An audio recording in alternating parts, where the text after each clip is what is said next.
قرآن کی روح سے فرزند زہرا کا ظہور، ان کی معرفت، ان کی غیبت، ہمارے فرائض، مختلف چیزیں جتنی بھی توفیق ملی انشاءاللہ بیان ہوں گی۔ ہمارے پاس دو حجتیں ہیں، ایک قرآن مجید ہے جو حجت صامت ہے، اور ایک پروردگار میں حجت ناطق بقیت اللہ العظم سے ہمیں نوازا۔ موضوع سخن جو ہے وہ یہ ہے کہ ہم نے حجت صامت سے حجت ناطق تک پہنچنا، یہ ہمارا موضوع۔ عرض کیا تھا کہ بہت سی آیات جو ہیں وہ اس موضوع پر موجود ہیں۔ دونوں حجتیں ایک دوسرے کے ساتھ متصل ہیں۔ قرآن مع المہدی ہے اور مہدی مع القرآن ہے۔ اگر قرآن سے ہمارا تعلق مضبوط ہوگا تو امام زمان سے بھی مضبوط ہوگا، کیونکہ قرآن ہمارے اختیار میں، وہ پردہ غیبت میں، قرآن ساری راہیں بتا رہا ہے، امام کی معرفت بھی بتا رہا ہے، امام کے ظہور کا طریقہ بھی بیان کر رہا ہے، امام کے حوالے سے ذمہ داریاں بھی بیان کر رہا ہے۔ جو کچھ بھی آپ پوچھنا چاہیں قرآن بتا رہا ہے۔ قرآن مجید کی بہت سی آیات ہیں، اب ہمیں جتنی بھی فرصت ملے گی انشاءاللہ کچھ نہ کچھ آیات بیان کریں گے، لیکن جس حالت سے ہم آج پورا عالم اسلام گزر رہا ہے وہ یہ ہے کہ قرآن مجید جو ہے وہ پس پردہ، بالائے طاقچہ، بلاخر فراموشی کی نظر ہو چکا ہے۔ جیسا کہ امیر المومنین صلوات اللہ علیہ فرماتے ہیں،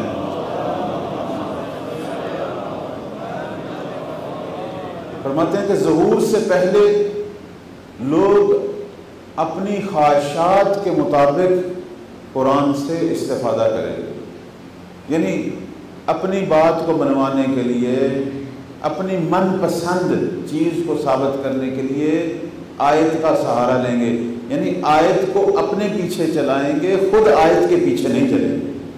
تقریباً ہم اسی قسم کے زمانے میں ہیں کہ جب کوئی لڑائی ہوتی ہے، کوئی گفتگو ہوتی ہے، کوئی بات ہوتی ہے، اس وقت اپنا چاہے نظریہ غلط ہی کیوں نہ ہو تو اس کو قرآن سے ثابت کرنے کی کوشش، آیت کو توڑنا موڑنا، اور اس سے جو ہے وہ ایک غلط نتیجہ لیتے ہیں۔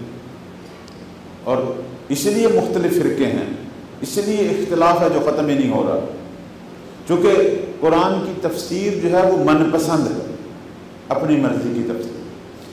تو امیر المومنین فرماتے ہیں کہ جب میرا بیٹا قائم آئے گا تو وہ لوگوں کی مرضیوں کو قرآن کے تابع کر دے گا، پھر قرآن حکومت کرے گا لوگوں کی خواہشات اور لوگوں کی آراء پہ، اور قرآن اس طرح پوری دنیا پر حکومت کرے گا کہ لوگ یہ کہیں گے یہ مہدی حکومت نہیں کر رہا، یہ قرآن ہم پر حکومت کر رہا ہے۔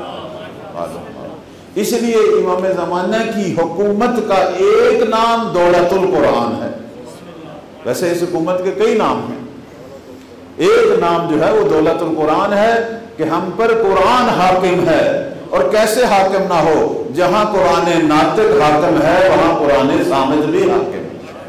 صلوات پڑھیں بر محمد و آل محمد۔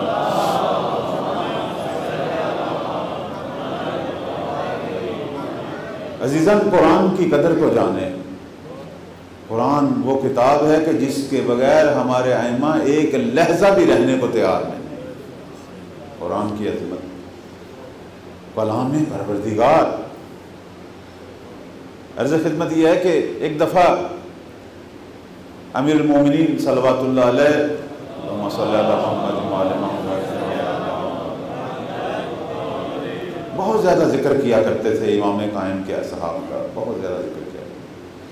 قرآن کی گفتگو چلی تو کہنے لگے کہ یہی مسجد کوفہ، مسجد کوفہ میں بیٹھے تھے مسجد میں، کہنے لگے یہی مسجد کوفہ ہوگی، میں دیکھ رہا ہوں۔ علی کہہ رہے تھے میں دیکھ رہا ہوں قائم کے اصحاب کو، اور یہ علی کہہ سکتے تھے، اللہ نے یہ طاقت دی تھی کہ علی زمانوں کو توڑ کر مستقبل کو دیکھ سکتے تھے، یہ امام کو اللہ نے مقام دیا ہو۔ کہہ رہے تھے میں دیکھ رہا ہوں، یہ نہیں کہا مجھے بتایا گیا ہے، نہیں، فرماتے ہیں میں دیکھ رہا ہوں کہ جب میرے قائم کا زمانہ ہوگا ہمارے شیعہ جگہ جگہ اسی کوفہ کی مسجد میں خیمہ لگائے بیٹھے ہوں گے اور لوگوں کو قرآن کی اس طرح تعلیم دیں گے جس طرح جبرائیل لے کر آیا تھا۔ یعنی قرآن اس وقت کھل کر اپنے حقائق لوگوں کو بیان کرے، حکومت قرآن اس وقت بپا ہو۔ تو قرآن مجید جو ہے یہ ایمان ہے ہمارا، یہ کلام ہے پروردگار کی۔ جو قرآن کی قدر کرتے ہیں وہی ایمان کی قدر کرتے ہیں، قرآن کی قدر کی